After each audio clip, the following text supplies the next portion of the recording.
All right, thank you for joining us for this month's episode of Veterans Voices. Joining me today is Jim Hart, Marine Corps and Army veteran. Mike Hennessey will be here from Veterans Services with some updates for the veterans community. And we'll be having a veterans profile of Sergeant Andre Araujo, Global War on Terrorism veteran.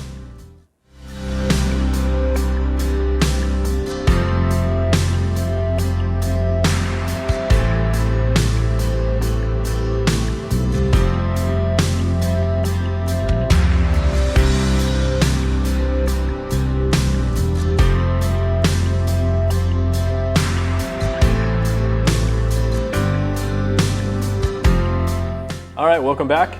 And joining me today is Jim Hart, local resident here in Marlboro. Jim, why don't you tell us a little bit about yourself? Where were you born and raised? I was born actually at Fort Devens here in Massachusetts. And then I was mostly raised, my dad was in the Navy for 27 years. We bounced around a bit out to Great Lakes, Illinois, down to Tampa, Florida, and then basically settled in Groton, Connecticut, Gales Ferry, Connecticut, where he finished off. And then from there, I graduated high school from Ledyard High, and then bounced around for a couple of years, and then went into the Marine Corps. Okay. And then you chose to join the Marine Corps. Is there any reason you chose the Marines over the other services? I went into the recruiter's office to join the Navy as a corpsman, and they weren't there. Oh, all right. That's a good choice, you know? So it was kind of a what the heck type of thing, and it seemed interesting, but I never thought about it beforehand. Okay. And then roughly what year was that when you joined the Marine Corps? It was 93. 93? Okay. And then where did you receive your basic training or any other specialized training? I got to go to Parris Island for basic training, then MCT at Camp Geiger in North Carolina at Camp Lejeune. And then I found out what my MOS was going to be and went to Millington, Tennessee for my MOS school as an aircraft mechanic. Okay. And your MOS, that's your military occupational specialty? Yes. And so what was yours in the Marine Corps? 6022. It was a J52 engine repairman, which was the engine that went into A4s and A6s and EA6Bs. Okay. And then what unit were you assigned to when you came out of your training? So after I came out of training, I went to Cherry Point, North Carolina. I was attached to MALS 14, Marine Air Logistics Squadron 14. And worked in the shop there for a couple of years, and then I got selected with 7 days notice to go to deployment to Japan for a Marine that couldn't go due to family issues. So I was part of MALS 12 for 6 months there, came back for a few months, and then got selected again to go with VMAQ-2 to Italy as part of Operation Deny Flight. Okay. And what was the purpose of that operation? That was when we were, before we put troops into Bosnia, we were doing basically airspace control, trying to reduce the slaughter between the Serbs and the Croats. Okay. So we started off there. We flew, they're a tactical electronic warfare squadron. So basically jamming aircraft and ground radar and whatnot, and allow other strike factors to go in. So in the middle of that, we actually put troops on the ground, and so that kind of changed the dynamic a little bit for us. But I was there from September to March, 95 to 96. Okay. And while you were with the Marines, what was your rank? I was a corporal. I ended up as a corporal. I was actually Lance Corporal for most of the time. I was meritoriously promoted out of my MOS school, and then 3 months before I got out, I got promoted to corporal. Okay. And then it sounds like you with the aircraft squadron, you kind of got a little travel in there. Do you have any other interesting stories from your time with the squadrons you'd like to share? Not sure. Some of the things that I wouldn't want to put out in public from some of the stupid 20-year-old type antics, but got a lot of opportunities to be able to see different parts of the world, and those the difference in cultures, and being like the highlight of fitting in, and how does that complement us versus being the loud American and insisting it all be done our way was one of the things that really came out of that. With Bosnia, learning about why was the conflict happening, what is the history of the people, those were things that were really important to me to kind of inform what we were doing and why we were there. Okay. And then that was in the mid-90s. When did you get out of the Marine Corps? It was 97. Okay. And then I decided to move to Massachusetts and pursue my education as an engineer. At the time, I wasn't sure if I wanted to do mechanical or civil engineering, but my brother had gone to UMass Lowell and did well there, and I decided I wanted to do the same thing. I did kind of burn my chances at UConn, but that was a good opportunity, and I decided to join the National Guard. As for that, basically because I did it for the tuition waiver. Turns out that I didn't need it from my Marine Corps time, but it was a good way to have something to do on the weekend and for a little bit of spending money above the GI Bill that I got for the room and board and whatnot.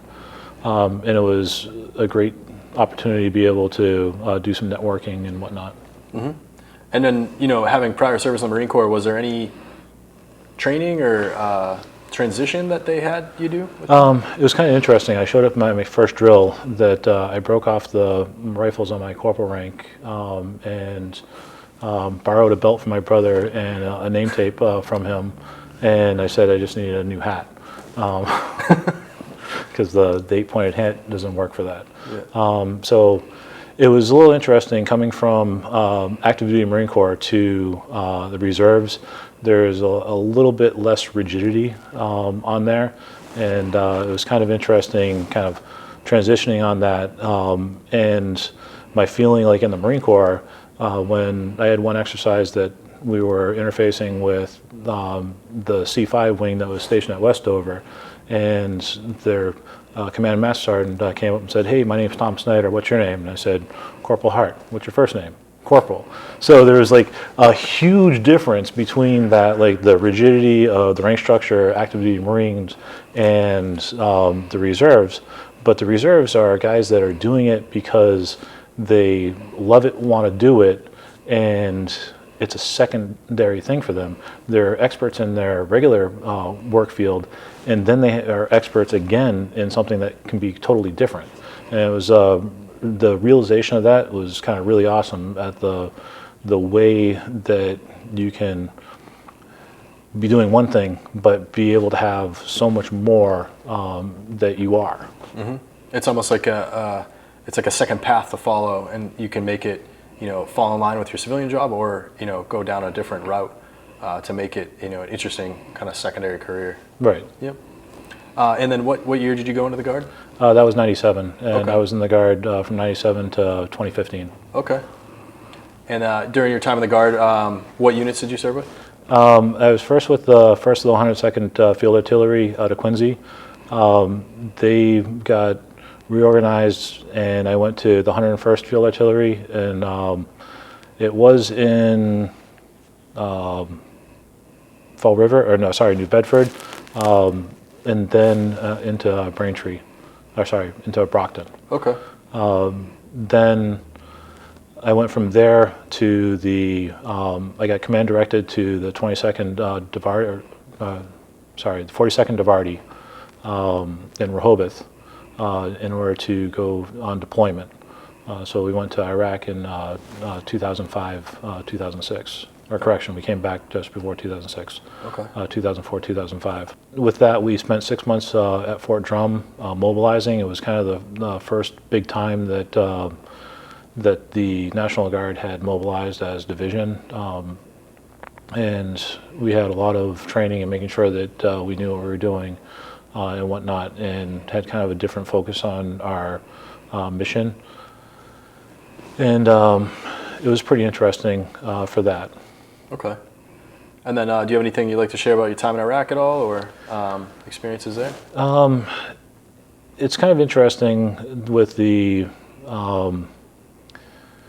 that, again, I did a lot of research on the geography, the people, kind of learned a little bit of language. Ended up I was didn't have a tremendous amount of contact with the people, but seeing what we were doing at the time was good. It felt like we were empowering people, but there wasn't the carry through that was kind of troublesome.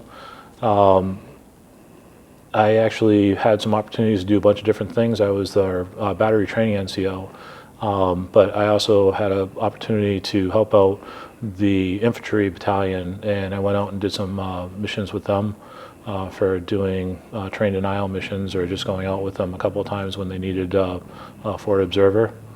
And then we had an LMRS unit that I also did a couple of things with them, going out, but mostly it was driving back and forth from Baji to Crit. I was on the road like probably 2 to 5 times a week in different capacities. Okay. And what was your rank while you were with the Army? I was a staff sergeant. Okay. And then so you were with the Army in the Guard for quite a while. Were you always in the artillery units? Yes. Okay. So after the time in Iraq, what was the rest of your time in the Guard like? So after I came back from Iraq, I went to another unit, to the 1st and 22nd Infantry, but I was only there for about 6 months. They were deployed, and I was going through some transitions. That I moved to New Hampshire, and I just didn't feel like I was prepared to do what they were looking for me to do, because I was looking to be the fire support coordinator. They just had like about about a dozen soldiers that were back, and they wanted me as a squad leader. And at the time, I felt like I couldn't do that with trying to spin up on a civilian career in engineering. So I went from there to the 26th Infantry Brigade at Fort Devens. And I was within that unit when they changed over to the Maneuver Enhancement Brigade. And then we went to Camp Curtis Guild, it was at Camp Curtis Guild, and then up at Devens, and then to Natick. Okay. And then with them, I had the opportunity to go to Afghanistan in 2011. Okay. Is there anything you'd like to share about time in Afghanistan?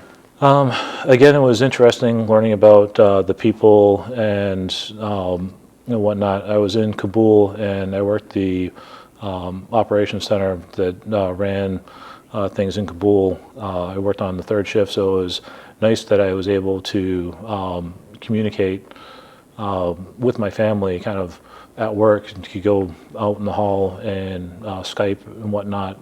That was very helpful, because I had young kids at the time. It really took off a lot of the stress as compared to what I had available in Iraq just 6 years prior. It was like occasional satellite phone use. I was lucky that I kind of had free access to that, so I could kind of walk out in the middle of the field at night and be able to call back there. But then it's like the internet just made it so much easier in Afghanistan. Mm-hmm. Well, that's such a short time frame, this 6 years between your 2 deployments, so it's amazing how much of a difference that makes. Yeah, and then the last 3 or 4 months of the deployment, I went to a different base called Julian Dubs that was on the southwest side of Kabul. That was actually really helpful, because I had lots of issues with the respiratory from like the fires, and just the air quality in Kabul was very poor. And getting kind of up on the edge of the plateau, the air was a lot clearer, and it was kind of beautiful terrain and what you could do. There was some things that were kind of difficult on that. We were in a base within a base, but I got the chance to work with the coalition forces from 31 different nations, and I was basically responsible there. I was responsible for like the building, making sure that the dining hall was being run properly. I was a contract rep for that kind of stuff, and I also got to run our our cable station. We had a satellite dish and receivers, and I basically figured out how to run cable, and it was pretty neat. We had the Canadians there had their setup, and I helped them get set up, and we had 2 channels that weren't being used. So right before World Cup, I got them to be able to watch their hockey. Nice. So it was a good time going out there. The Pats were doing pretty good then, and getting out there in the middle of the night and sweeping the snow off so that way we could all watch the Patriots was very important. Ah, yes. You said you got out of guard in 2015? Yes. Okay. So did you? How did that? Did you retire? So I was retired. I wasn't retained. Just as if you don't get the right schools, you don't move up. And I was spending more time civilian than I was on the military stuff. Okay. I had some issues when I came back from Iraq with some health issues, and just there's been an issue ever since. Yeah. Okay. So. And then, so once you came back, you settled in Marlboro? Yeah, so we moved to Marlboro in 2009. My brother-in-law and my mother-in-law lived in Marlboro, Sudbury, Marlboro. So my wife decided that she wanted to move back from New Hampshire and come down here, and we settled in here. Okay. And then, have you gotten involved with any veteran organizations here in town, or? So I actually got involved with the Legion. I was kind of like standoffish for a while, and didn't really see anything that I kind of really fit into. Through Scouts, we are sponsored by, or Troop 2 is sponsored by the American Legion Post 132, and we needed a new charter organization representative. So I volunteered to join the Legion. It was kind of an eye-opener for me, and that the importance of service that I felt by just from my career, and the importance of the Scouts, because I was a Scout as a kid as well. That was one of those things that's always been a part of me, and getting involved with the Legion has allowed me to expand a little bit on that, and it's really, I feel really good. Mm-hmm. Yeah, that's good. Well, thank you, Jim. And with that, we'll be taking a short break. For every generation, it has started with the call to serve. Discovering the purpose and the belonging earned with the title. Learning to dig deep and push through adversity together. Defending our nation and its people. It is a life of great worth and reward. But Marines are never really finished serving. Their commitment comes full circle, visible in communities across our country. This is Semper Fidelis, always faithful, always Marine, marking a path for the next generation.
welcome back. And for this month's Veterans Profile, we'll be profiling Andre Araujo.